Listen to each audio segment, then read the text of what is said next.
Good morning. Welcome to another edition of Coffee with Tea. I'm your host, the amazing Tea Street. Today's mug, more and more, pour for four, more love, please. I'm going to jump right in because I have a place to be this morning. Today's topic, don't skip the process of pausing with purpose. I don't know about you, but sometimes I've been accused of doing the most. T, you are doing the most. Sometimes people ask me, girl, when do you slow down? And can I tell you that sometimes I've had to ask myself that? And sometimes I hear God asking me that question.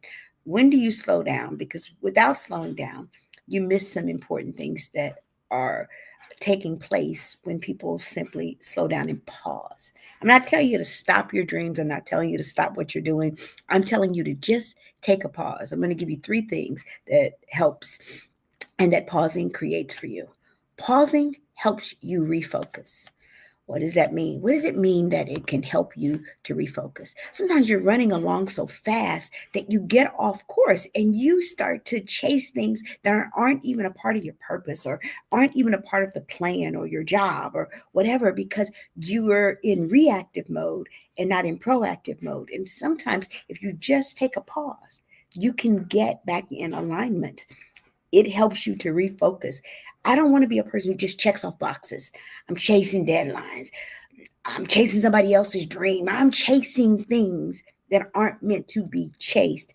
When I'm driving and all of a sudden it says that I missed a turn with my GPS, I don't just speed up because speeding up doesn't solve the problem of the fact that I'm off course. What speeding up does is it makes me go faster to get to a wrong place. And so sometimes if we just pause, it can help us to refocus. Pausing builds stamina and resilience. Now, a lot of times when we talk about resilience, we say, well, resilience is about pushing through. That's not all that resilience is about. It's not just about how much or how far or how long we can endure. Sometimes resilience is about recovery and building more stamina. As an athlete, when athletes are running or you're training for something or you're getting ready for a swim meet or a track meet or whatever, there are days when people go what they say hard in the paint.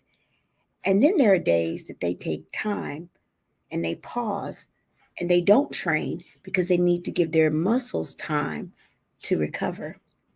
And so sometimes pausing builds stamina and resilience if we just take just a little bit of time. It gives our minds and our bodies and our thoughts and our dreams time to rebuild and recover.